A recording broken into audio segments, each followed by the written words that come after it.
Interlə derbi oyuna hazırlaşan Neftçi bugün Respublika stadionunda məşqə çıxıb.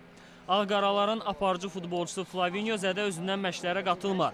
Onun həmyerlisi Rodriguinho'nun zədəsi də davam edir. Digər futbolçular məşqdə iştirak ediblər.